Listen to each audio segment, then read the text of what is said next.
Boa tarde para você. O Mercado do Campo começa ao vivo, direto dos estúdios da B3, aqui na capital paulista. Começamos o programa com destaques para o mercado financeiro, um dia de queda para o dólar e alta para o índice Bovespa. O mercado está de olho na votação da reforma da Previdência lá na Câmara dos Deputados. Por enquanto, são votados ainda alguns pontos dentro da comissão especial para depois sim esse projeto ser levado até o plenário da Câmara. Mas conforme tem o andamento dessa votação, o mercado fica mais otimista com essa possível aprovação da reforma e aí o dólar hoje teve essa queda e o índice Bovespa teve uma alta. Começamos então com o câmbio, você confere qual foi o fechamento hoje. O dólar ontem se aproximou de R$ 3,20, nesta terça-feira fecha cotado a R$ 3,18 mais 50, uma baixa de 0,37%. Essa queda acabou se consolidando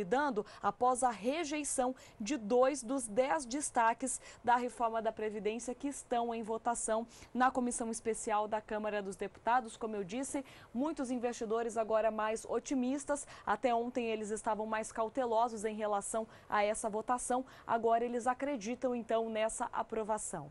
Já o índice Bovespa teve também esse otimismo do mercado que ajudou nessa alta de mais de 1%, mas além disso, o minério de ferro lá na China, negociado no mercado internacional, teve uma alta hoje. E isso acabou valorizando as ações da Vale e de outras mineradoras, como é o caso da Gerdau. Elas têm um grande peso dentro do índice Bovespa, que então fecha o dia acima de 66 mil pontos. E Bovespa à vista, a 66.277 pontos, tem uma alta de 1,14%, um bom desempenho, diferente de ontem, quando teve uma alta para o dólar e uma queda para o índice Bovespa. Hoje o mercado se inverteu. Agora, um destaque negativo de ações, mas ela não está dentro do índice Bovespa, foi para as ações, para os papéis negociados aqui na Bolsa da Minerva. O frigorífico acabou apresentando hoje o seu balanço do primeiro trimestre de 2017, ou seja, os 3 primeiros meses deste ano.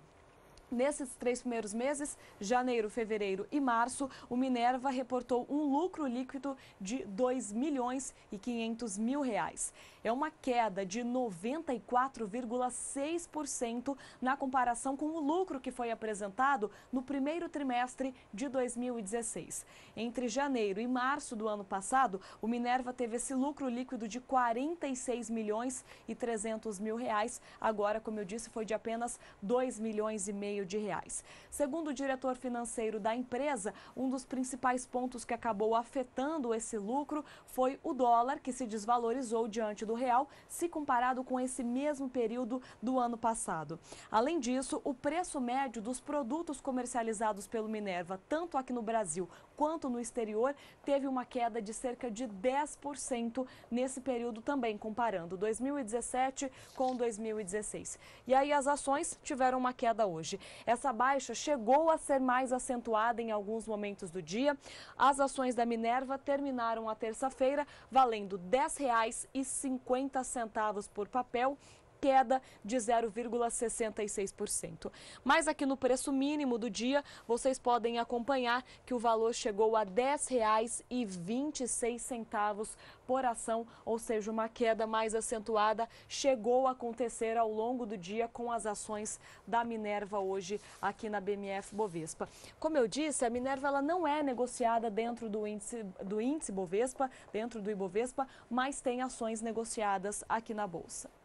Agora, um outro destaque para o mercado de ações, isso por conta do preço da celulose. O valor hoje da celulose curta subiu 1,5% na Europa, se comparado com a terça-feira da semana passada. Já no mercado da China, a alta foi de 0,5%, também comparando essa semana.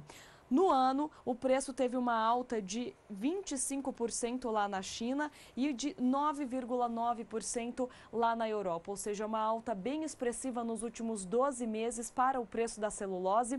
Hoje, com essa alta semanal, isso acabou refletindo positivamente também nas ações das empresas ligadas à celulose que são negociadas aqui dentro da Bolsa. Você acompanha então as 3 principais empresas negociadas com negócios abertos aqui na Bolsa: Fibria, Klabin e Suzano, as 3 hoje operando em alta.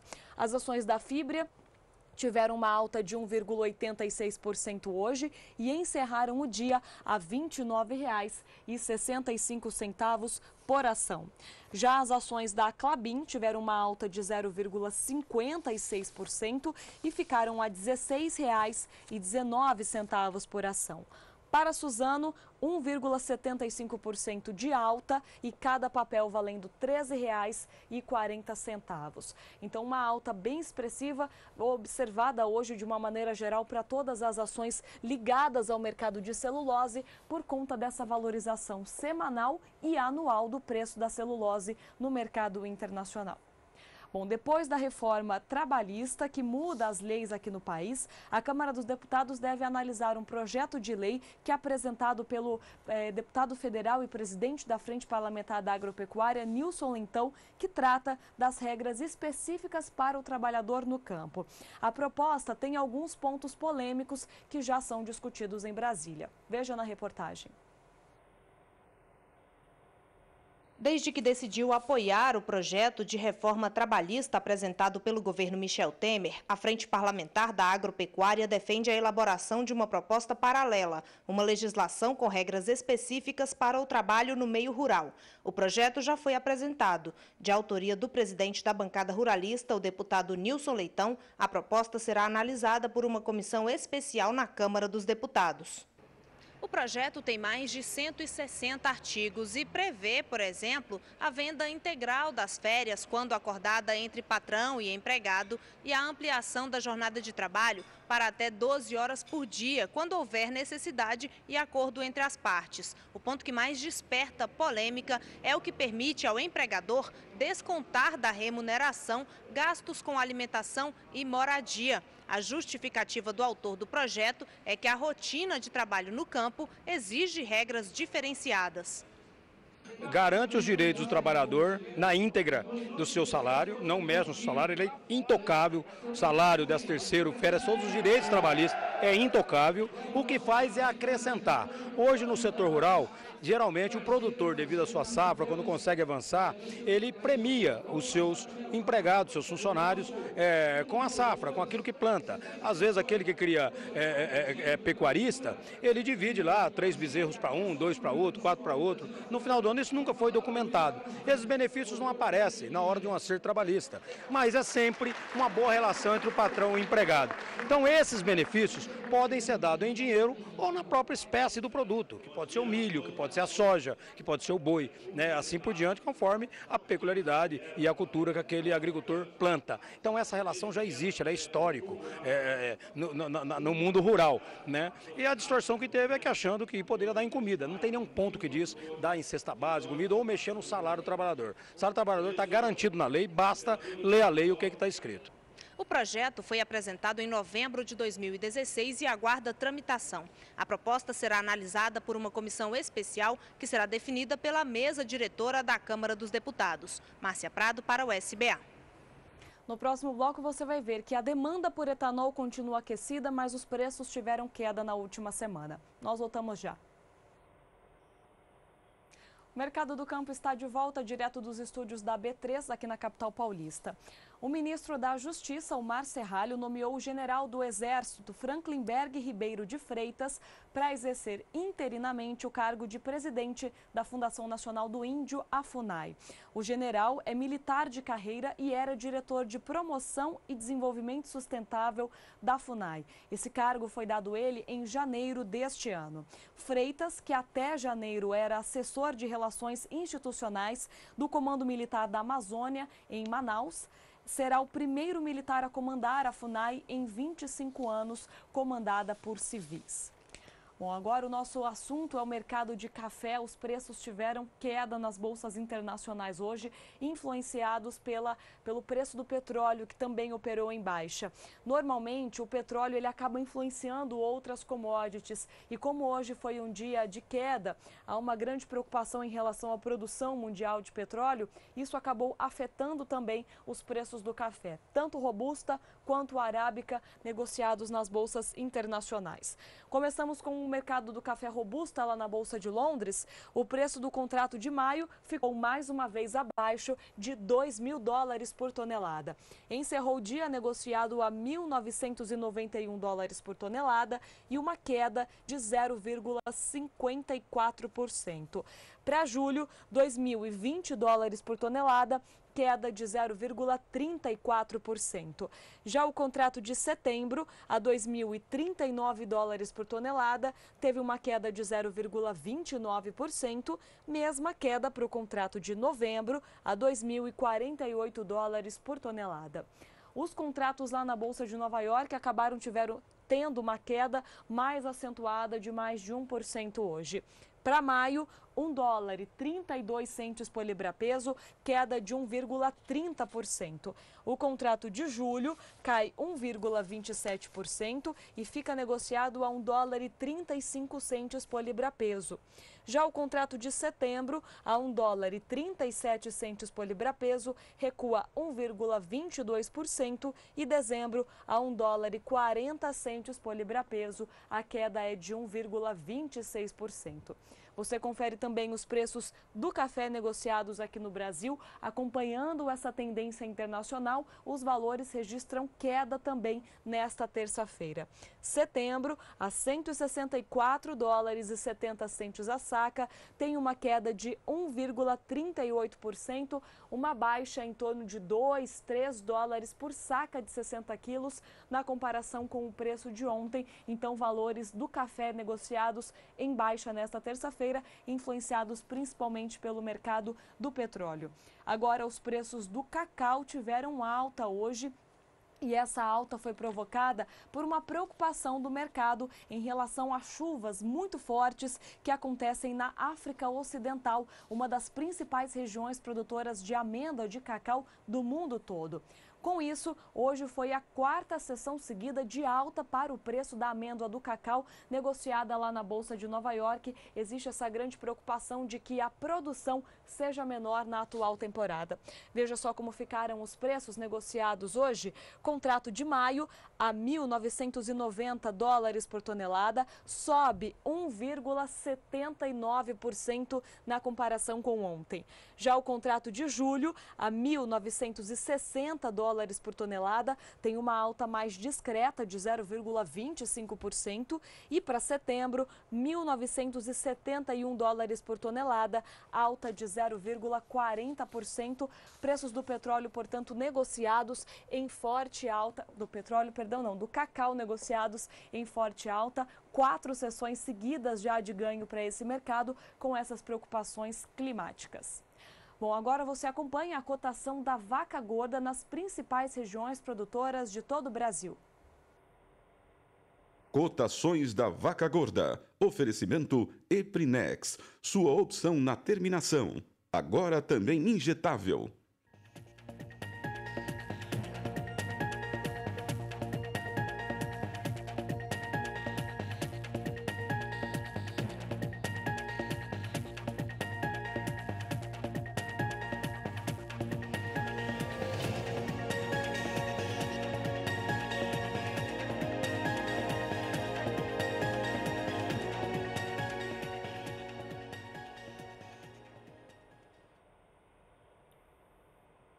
O nosso assunto agora é o setor sucroenergético, começando com o açúcar.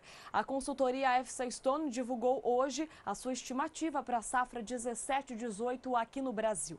De acordo com a consultoria, o país terá um processamento de 588 milhões de toneladas de cana-de-açúcar, uma queda de 3,3% na produtividade em relação à safra passada.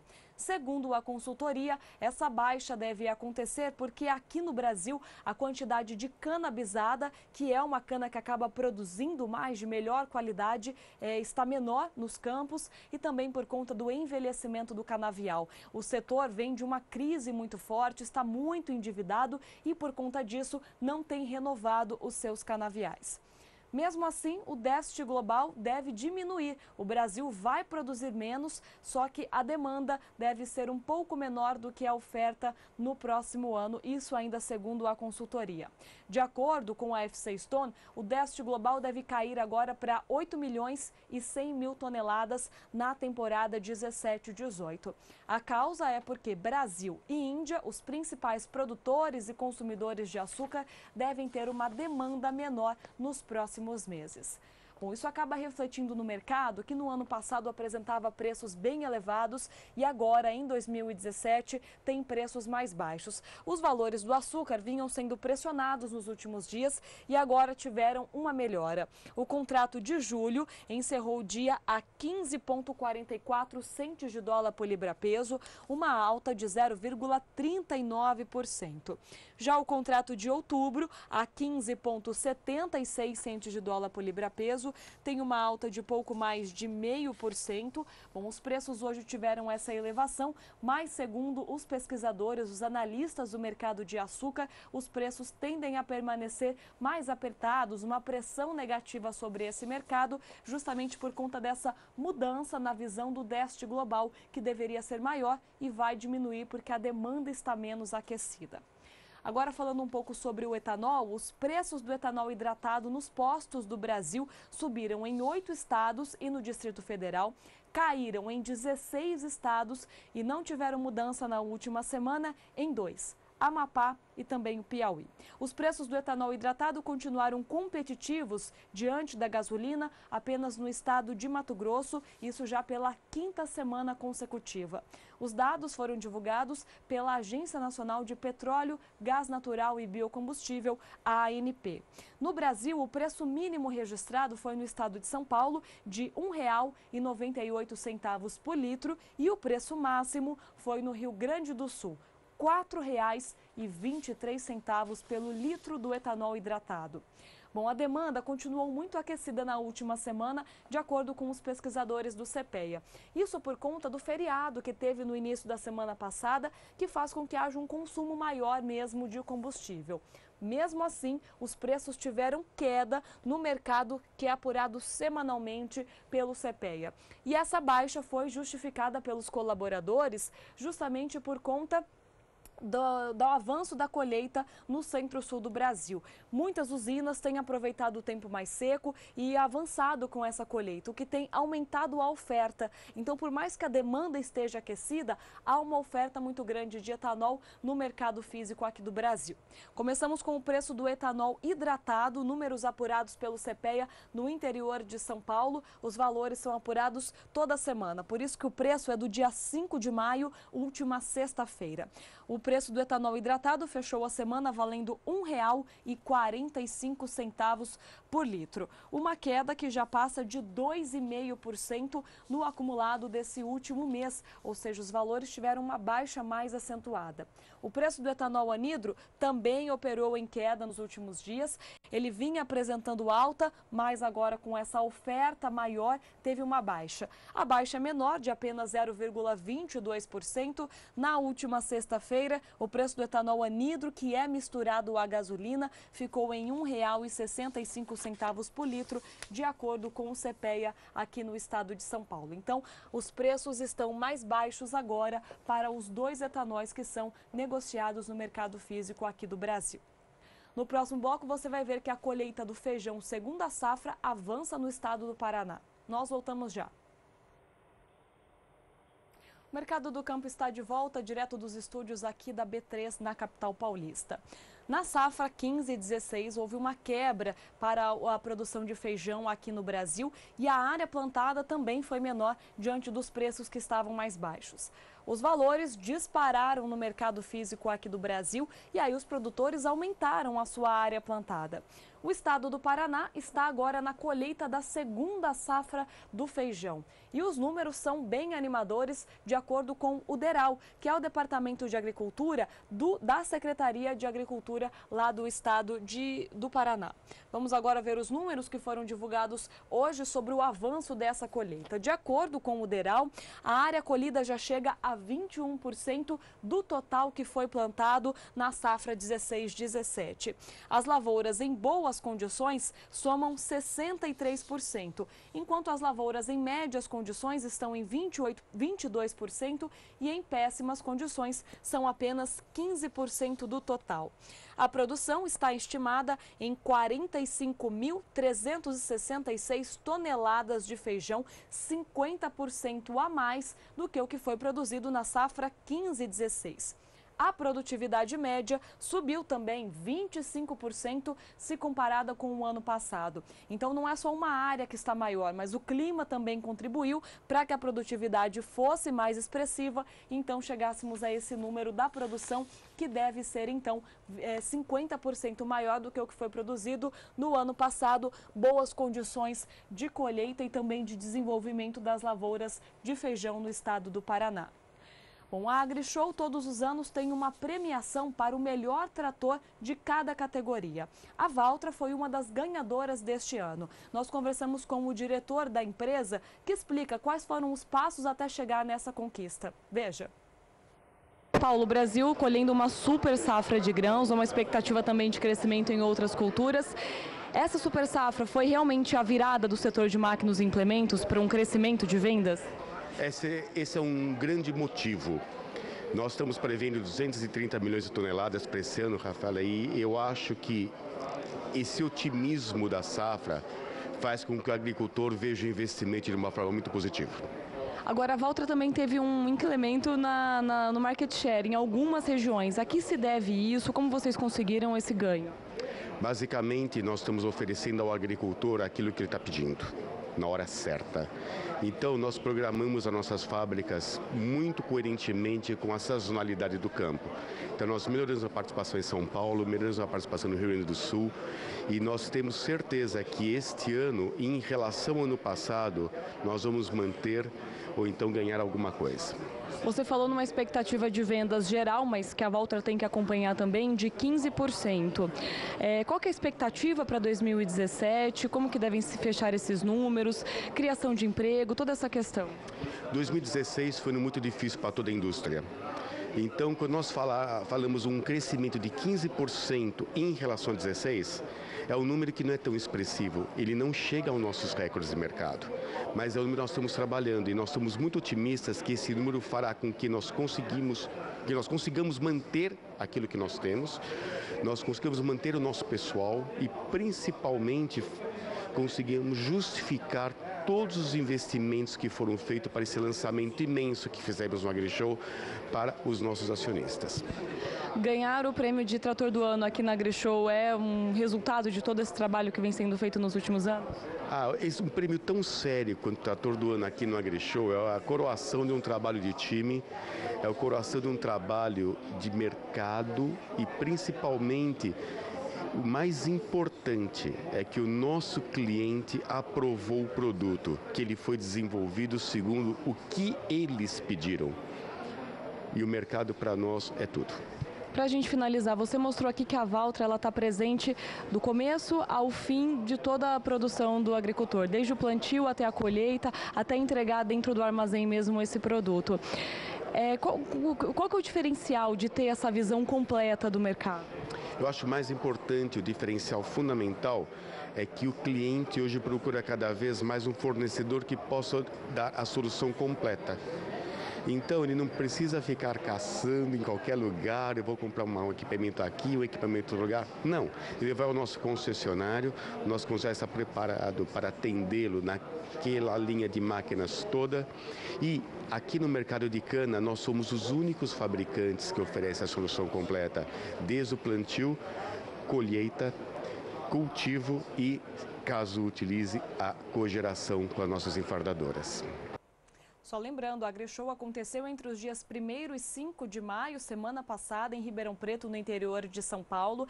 De acordo com os organizadores, gerou um volume de vendas acima de 2 bilhões de reais, aumento de 13% na comparação com o ano passado. A data da feira do ano que vem já foi marcada, será de 30 de abril até o dia 4 de maio. Bom, agora mudando um pouquinho de assunto, falando sobre o mercado de milho. A B3 anunciou hoje um novo formador de mercado para o contrato futuro de milho que é negociado aqui na Bolsa. Será a Seara Alimentos Limitada, que é a instituição selecionada para atuação diária obrigatória neste mercado. E isso já começa a valer a partir de amanhã, dia 10, quarta-feira. O contrato de milho é cotado em reais por saca de 60 quilos, tem como objeto de negociação milho em grão a granel, com odor aspectos normais, duro ou semiduro, amarelo, da última safra, com máximo de ardor, de umidade de 14%. Bom, a Seara Alimentos terá como atuação no formador de mercados nesse mercado agora de maio de 2017 até dezembro deste ano. Isso será nos vencimentos de maio e setembro de 2018. Durante esses períodos, deverá ter 80% de tempo de presença diária no pregão de milho, ampliando a formação de preços no mercado futuro aqui do pregão. A quantidade mínima para lançamento de ofertas de preço é de 25 contratos, respeitando um spread máximo de 2%, definindo a partir do intervalo entre as ofertas de compra e de venda. O Itaú Unibanco também atua como formador de mercado para o contrato de milho, com os mesmos parâmetros de atuação. Esse programa de formador de mercado já é utilizado aqui dentro da Bolsa para outros contratos. O programa de formador de mercado da B3 é uma iniciativa que tem como objetivo garantir referências de preço aos produtores listados e assim estimular a liquidez, ou seja, a movimentação mesmo desses mercados. Os contratos futuros de boi gordo, etanol hidratado, milho, petróleo e soja já possuem formadores de mercado e esses formadores já estão no seu segundo ciclo de atuação. Bom, essa nota foi divulgada hoje pela Bolsa e a partir de amanhã, então, já começa a valer esse novo formador de mercado, a Seara, atuando agora no mercado futuro de milho. A colheita da segunda safra de milho nos estados do Centro-Oeste deve começar já no fim deste mês de maio, muito porque esse plantio acabou sendo realizado dentro da janela ideal até meados do mês de fevereiro, com boas condições de clima. E agora a consultoria Celeris já estima uma boa produtividade para essa safra. De acordo com os consultores da Celeris, deve ser de 100 sacas por hectare a produtividade no Centro-Oeste do Brasil para o milho segunda safra. Conforme o levantamento, cerca de 55% da safra está em fase de enchimento dos grãos. Isso no último dia 5 de maio, sexta-feira, que foi feito esse levantamento. 5,3% da safra já está em fase de maturação, ou seja, se encaminha para a fase da colheita. A Celeris mantém a estimativa de uma área plantada de 11 milhões e 300 mil hectares nesta safra, um avanço de 9% na comparação com a safra 16-17. A produtividade deverá crescer 31% no Centro-Oeste do Brasil, também se comparado com a safra anterior. E ela deve chegar até 5,65 toneladas por hectare na atual temporada. Isso aponta uma colheita de 63 milhões e 900 mil toneladas de milho, apenas considerando o milho segunda safra aqui no Brasil. Um valor 42% maior do que o milho na safra passada. Isso se deve a dois fatores. Aqui no Brasil, no ano passado, a área plantada era menor, a produtividade também foi menor por conta do clima e aconteceram quebras justamente por conta da seca nos estados do Centro-Oeste do Brasil. Uma boa expectativa, então, para o mercado de milho, para a produção de milho, com a colheita que já começa no final do mês na região Centro-Oeste do Brasil, que é a principal produtora do milho segunda safra aqui no país. Bom, agora vamos falar sobre o mercado de soja e milho, números negociados lá nas bolsas internacionais e também aqui na Bolsa do país. Ontem, o mercado acabou fechando em queda, tanto para a soja quanto para o milho, porque muitos analistas acreditavam que o plantio lá nos Estados Unidos estava acontecendo sem maiores problemas. Depois do fechamento do mercado, o Departamento de Agricultura dos Estados Unidos divulgou como estavam esses números. E o plantio por lá está atrasado, justamente por conta das condições do clima. Com isso, os valores hoje tiveram uma reação. Começamos com os preços da soja, negociados na Bolsa de Chicago hoje, com alta de quase 1%. O contrato de maio, negociado a $9,65 por bushel, teve uma alta de 0,94%. Para julho, $9,74 por bushel, alta de 0,95%. Contrato de agosto, a $9,74 por bushel, sobe 0,93%. E setembro, a $9,70 por bushel, tem alta de 0,83%.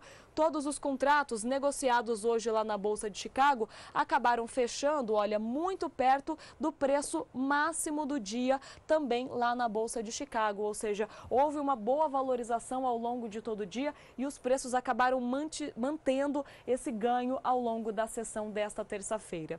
O mesmo acabou acontecendo com os preços do milho. O plantio não está tão adiantado assim como os analistas de mercado esperavam. Com isso, houve essa valorização nos preços. Contrato de maio a $3,58 por bushel, sobe 0,42%. Julho a $3,66 por bushel, tem uma alta de 0,13%. Mesma alta para o contrato de setembro, agora negociado a $3,74 por bushel, e o contrato de dezembro, $3,85 por bushel, sobe hoje 0,19%. A situação é bem parecida, olha só, os números de fechamento lá na Bolsa de Chicago e os preços mais altos negociados ao longo do dia são números muito próximos um do outro, o que mostra essa consolidação de ganhos que foi verificada hoje no mercado de soja e de milho lá na Bolsa de Chicago, após os números do USDA mostrarem esse atraso no plantio justamente por conta das condições climáticas.